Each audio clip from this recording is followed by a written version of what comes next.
Bună dimineața, dragii mei, la un nou podcast Drumul spre 50 cu Lăcri Mezei.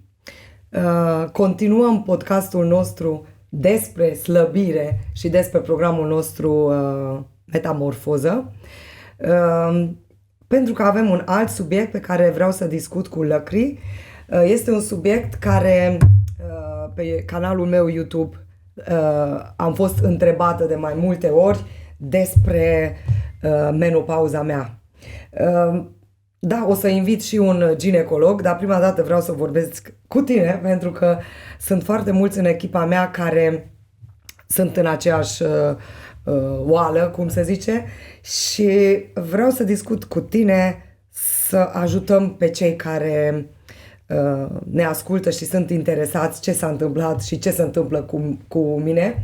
Dar prima dată vreau să te prezint, Lăcri, psiholog, psihoterapeut de cuplu și familie, trainer, parenting și coach. Bine ai venit și în dimineața aia 14 ianuarie, în care mai am 11 zile până să am ziua mea de naștere, când îmi schimb prefixul în 50. Bine te-am găsit! Și mă bucur foarte mult că accidental ne-am îmbrăcat în roz. Eu am vrut să te sun și să spun, știi, eu am nu e o promisiune, dar hai să vedem viața în roz. Și hai să punem în fiecare zi un pic de pink, o nuanță, o ceva pe noi, o fucsia. Și uitați-vă, azi dimineața ne-am îmbrăcat în roz, accidental. Accidental, da, pentru că nici la mine nu neapărat era prima opțiune și totuși cumva am ajuns la roz. Și ea este cu negru. Da, da. Păr negru, îmbrăcat în negru. Crezi că asta e o problemă, că ne îmbrăcăm în negru? Nu, ca psiholog. Nu, e o alegere pentru multe dintre persoanele care le văd îmbrăcate în negru și pe care le cunosc personal. E elegant, e o culoare elegantă. Da, nu e ceva elegant care dă bine cu orice altceva mai pui în plus, ca și accesorii sau nu știu. Eu pot să permit, mă simt bine dacă am două culori pe mine, adică mai mult, 3, niciun caz, dar trebuie să am un negru pe mine. Acum 20 de ani, când am cumpărat apartamentul Mercuriaciuc și am amenajat, a venit un designer la mine și zice, să știi că trebuie să mergi la psiholog. Zic, de ce? Pentru că aveam peretele, tapet alb, negru, mobilă neagră cu un pic de gri, alb, nimic altă, deci nici n-am observat. Așa de natural a fost pentru mine. Uneori poate într-adevăr să oglindească ceva din starea noastră, dar ce când poate să oglindească? O tristețe, niște suferințe ascunse sau reprimate, să spunem, dar nu neapărat. Vorbim întotdeauna despre negru ca și depresie sau ca și simbol al tristeții. Negru poate să fie într-adevăr și o alegere a eleganței, a stilului în care poate te regăsești, a unui stil vestimentar, pur și simplu. Da, să știi, am luat 2 perne și 2 scaune roșii. Atât a fost culoarea și un tablou. Dar nu cred. Eu am e culoarea mea, adică mă caracterizează și mă simt bine. Deci, dar azi dimineața am zis și anul ăsta o să fie pink, roșu și toate culorile fucsia și motivez pe toți cei care ne ascultă să vadă viața în roz în 2023. Azi va fi o dublă motivație atunci. Lăcri, subiectul pe care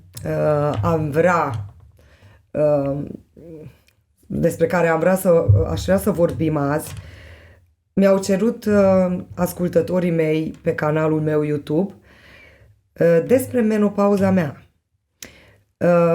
Drumul spre 50. Da. Am avut un an foarte, foarte greu.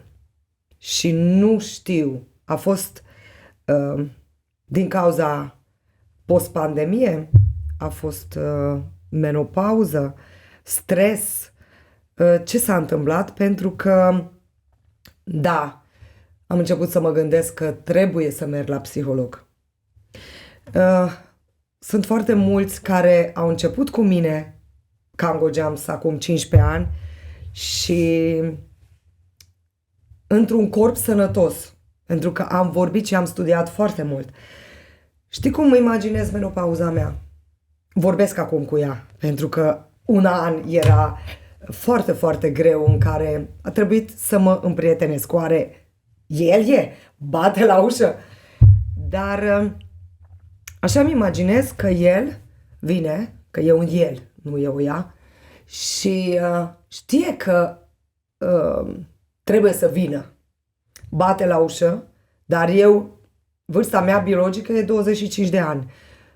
Mulțumesc, Alin Iova, pentru că altfel nu știam. Da, are corpul 25 de ani, sănătoasă, piele, oase, adică vorbim așa de corpul meu, face sport, mănâncă sănătos, viața activă. Ce să fac cu ea? Hai să încerc. Nu știu, stres. Ok, în fiecare zi am stres, toată lumea are. Dar atunci încep să mă gândesc, oare asta e din cauza menopauzei sau e stresul? Nu. Încerc să nu văd menopauza acolo. Dar el tot vine și tot bate și tot nu mă lasă să dorm. Oare, întreb, e menopauză sau stres? Sau am mâncat ceva seara sau am băut seara sau nu știu, s-a întâmplat ceva cu mine că nu pot să adorm. Deci, nu las, dar el tot vine. Menopauza, într-adevăr, aduce printre, să spunem, indiciile sau simptomele menopauzei. Vorbim și despre tulburări de somn, vorbim despre schimbări de dispoziție, uneori stări de tristețe, și chiar se instalează depresia. Sunt situații în care apare cumva tendința asta de retragere, de nu mă mai simt prea bine să stau în preajma prietenilor sau simt cumva să mă retrag eu cu mine, să fiu mai mult singur. Și asta am făcut, da. Sau să fac activitățile cumva diferit, să fiu într-un mod așa mai diferit, singură, eu cu mine, să călătoresc, poate să fac anumite lucruri pe care nu știu dacă neapărat le-aș fi făcut. Uneori poate suna a refugiu sau acel a pune sub preș, despre care mai povesteam, dar pot fi niște indicii ale menopauzei care sigur se instalează într-un anumit fel, depinde de la persoană la persoană, se instalează într-un anumit ritm, într-un anumit fel, cu anumite simptome, dar acele tulburări de somn, schimbări de dispoziție, tristețe, depresie, iritabilitate, poate lipsa energiei, sunt niște indicatori care ne arată că poate fi vorba despre el. Da, tot ce mi-ai povestit, da, am simțit. Dar credeam că sunt puternică și m-am luptat cu mine singură, cum zici, un an, după care, da, menopauza durează 2-3 ani. Adică dacă, nici nu știu când a început, pentru că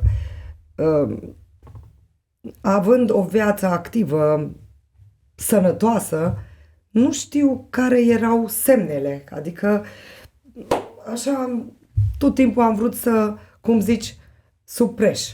Uh-huh. Dar vorbind cu colegele mele și citind mesajele ascultătorilor mei, m-au întrebat cum pot, cum trec peste menopauză. Și am vrut să spun că n-am trecut așa de ușor și nu trec ușor, dar fac tot posibilul ca să fiu activă, ca să nu mă gândesc și să nu stau singură, că oricum când ajungi acasă ești singură sau ești cu soț sau în cazul meu sunt singură, dar sunt activă și încerc să nu mă gândesc și să nu am timp să vorbesc cu menopauza, că asta fac de fapt. Încerc să nu observ că există. Și bine, pot să spun că m-a ajutat să nu observ. Pentru că a trecut un an în care Da, mi-a fost greu, dar mi-am pus corpul, mintea la încercare. Aveam nevoie de anul. Eu cred că e dat ca să stai un pic cu tine, ca să-ți analizezi tot ce ai făcut. Pentru că prin podcasturile mele spre 50, eu mă uit ce am făcut, ce s-a întâmplat cu mine până la 20 de ani. Și este o perioadă extraordinar de frumoasă. Am făcut tot ce am promis. Copii, familie, carieră, călătorii, echipă frumoasă, prieteni în jurul meu, tot. Dar uite că am primit un an în care a zis, uite, știu că ești puternică, dar uite, primești de la mine un test. Treci sau nu treci?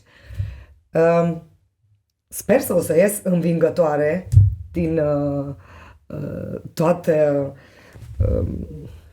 nu zic problemă, din menopauza asta, dar acum trebuie să recunosc că am nevoie de tine, am nevoie de un psiholog și am nevoie să împărtășesc cu toți cei care ne ascultă ca să ajutăm și să nu treacă prin ce am trecut eu singură, pentru că e greu, e foarte greu. Mă consider că da, sunt puternică, dar tot am nevoie, aveam nevoie și dacă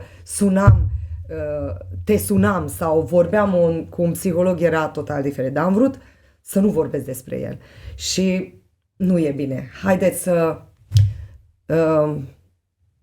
încercați să vorbiți cu un psiholog și spune-mi acum, te rog, experiența ta cu cei care ne luptăm cu menopauza, ce sfaturi ne dai și ce ar trebui să facă o persoană care se luptă cu prietenul menopauză. Care, cum spuneai, poate bate la ușă sau deja e acolo și cred că ține foarte mult de cum ne raportăm la asta. Adică nu e ca și cum pot să aleg dacă îi deschid ușa sau nu îi deschid ușa. E acolo. Da. O să vină invitat sau neinvitat, e acolo. Nu pot să controlez sau să decid eu dacă îi deschid ușa, cum spuneam. Dar odată ce e acolo, ține de cum mă uit înspre lucrul ăsta. Adică dacă apare și sunt în punctul în care apare menopauza și apare de fapt, poate semnul, pentru că îl vedem ca și semnal îmbătrânirii uneori, cum aleg să-l primesc, cum îl privesc și cum aleg să-l primesc. Cum îmbătrânesc de fapt, cum aleg să mă uit înspre următoarea perioadă a vieții. Și mi se pare fain că ai încercat să cauți în spate, să vezi poate ce ai reușit, ce ai făcut în toți anii ăștia, câte lucruri valoroase ai avut. E cumva o atitudine constructivă și benefică să te uiți, să vezi ce ți-a ieșit, ce ai realizat și cred că despre asta e vorba, să faci poate o analiză, uite, sunt la vârsta de, Da. sunt în punctul ăsta al vieții mele, ce mi-a ieșit, și poate ce aș putea să fac în continuare din momentul ăsta.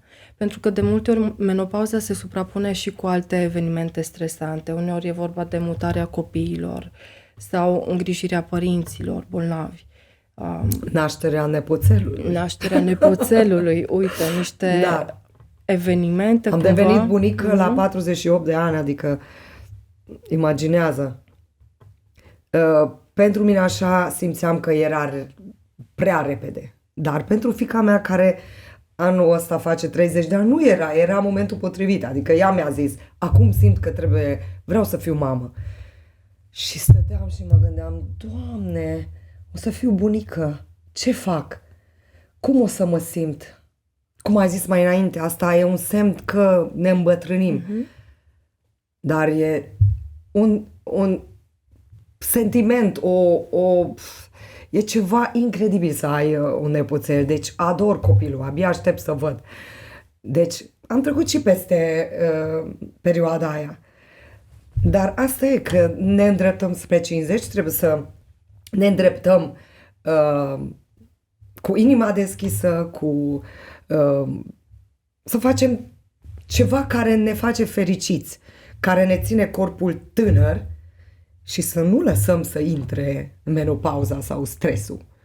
Pentru că aici suntem și dovedim că suntem puternici. Dar trebuie să găsești un hobby, trebuie să găsești o activitate în care un refugiu, să zic așa. Și aici vreau să subliniez ce important e sportul în viața noastră. Ne ține în formă, ne ține tineri. Vedeți, trecem foarte ușor prin perioadele. Perioada asta, de exemplu, de menopauză este un lucru foarte important în viața femeii. Și toate colegele mele din Gango Jumps care predăm și ținem antrenamente ani de zile, 20-30 de ani, toți arată extraordinar. Dacă, ca am zis la un moment dat la domnul doctor Alin Diova, hai să vedem toți instructorii mei care au 50, spre 50 sau peste 50, să vezi toți ce organism, ce tineri sunt, ce piele au. Așa aș vrea să motivez pe toți cei care ne ascultă și sunt spre 50 sau sunt trecuți de 50. Dacă simt că nu merge singură, să apeleze la un psiholog. Ce sfaturi ai dat tu pentru cei care ne ascultă? Să zicem, am vrut să citesc o descriere despre menopauză, dar tu deja ai spus. Sunt cei care încă nu au 40 de ani și sunt în menopauză din cauza greutății sau suprapondaritate sau cum să le numesc, sau din cauza unei boli. Deci nu numai cei care ne apropiem de 50 avem menopauză. Deci cum tratezi tu un caz care, să zicem cazul meu acum? E foarte valoros din nou ce ai spus tu, pentru că un lucru prin care poți influența poate perioada asta a vieții e într-adevăr o dietă echilibrată pe care chiar o recomand și sportul ajută foarte mult în general, dar cu atât mai mult în perioada asta, pentru că prin sport sigur se eliberează acele substanțe chimice responsabile pentru starea de bine, care pot să ajute exact în situația asta de oscilație ale stărilor, de schimbări de dispoziție, de poate momentul în care nu prea mă împrietenesc cu ideea că se instalează menopauza sau îmbătrânesc. Și atunci, prin sport, de fapt, ajut și pe plan mental să mă simt mai bine, să am o stare mai bună, să mă împrietenesc mai bine cu tot ceea ce urmează și, sigur, beneficii și asupra corpului pe care le-ai spus tu mai devreme. În cabinet, ceea ce văd foarte des este despre felul în care cei din jurul persoanei care, sau femeii care se apropie sau e deja în menopauză, felul în care influențează poate familia, societatea, presiunea pe care inevitabil o simt din exterior, despre felul în care arată, despre felul în care poate se schimbă nu doar corpul, ci și, sigur, fizionomia, poate vorbim și despre căderea părului sau alte lucruri care vin la pachet cu menopauza. Și atunci, de cele mai multe ori, presiunea vine din exterior foarte mult. Din ideea asta în care trebuie să fiu într-un anumit fel și dacă nu mai sunt într-un anumit fel, oare voi mai fi iubit, voi mai fi apreciat? Cum mă vede cei din jurul meu, da. Ce se întâmplă cu relația mea, ce se întâmplă cu prietenii mei sau poate cu cei care până acum mă apreciau și mă validau, mă lăudau pentru felul în care arăt sau pentru felul în care mă mențin și apar niște semne care mi-arată că mă duc în partea cealaltă, în zona cealaltă și cum o să fie oare.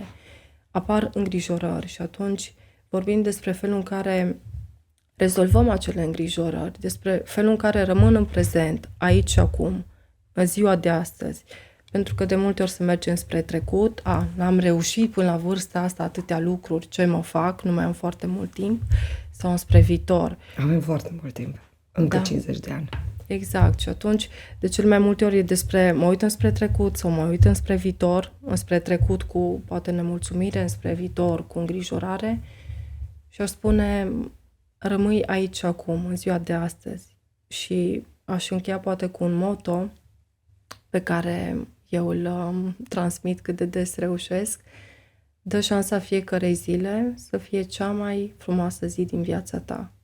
Și dacă am îmbrățișat ideea asta, cred că am reușit să facem fiecare zi să aibă sens, să aibă multă viață și să nu ne mai temem foarte mult despre ce urmează să fie sau cum va fi. Să trăim în fiecare zi. Să trăim în fiecare zi și să aducem viață. Să aducem viață și sens fiecarei zile. Mulțumim frumos!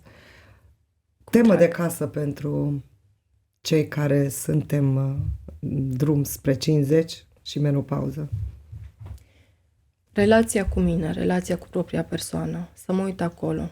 Să mă uit ce fac în fiecare zi pentru mine, să mă uit unde sunt poate dificultățile, îngrijorările despre care spuneam și ce fac cu ele.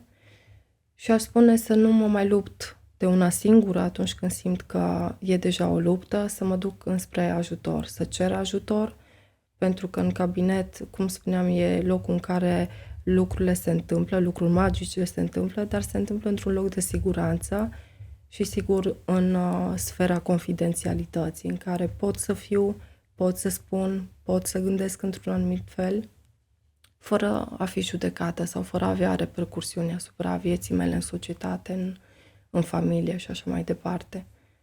Așa că să nu mai ducem lupte de unele singure, ci să cerem ajutorul atunci când e nevoie, pentru că ajutorul e de fapt uneori exact elanul de care ai nevoie pentru a continua și pentru a avea o viață mult mai ușoară, mai frumoasă. Mulțumim frumos! Unde te găsim online și în Oradea?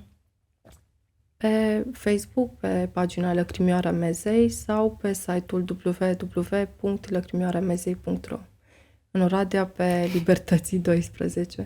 Dar pe site și pe pagina sunt toate informațiile de care e nevoie. Mulțumesc și nu așteptați un an, cum am făcut eu. Căutați un psiholog, mergeți la sport și haideți să ne vedem aici și peste 50 de ani. Să aveți o zi frumoasă. Mulțumesc, Lăcri! Mulțumesc și eu!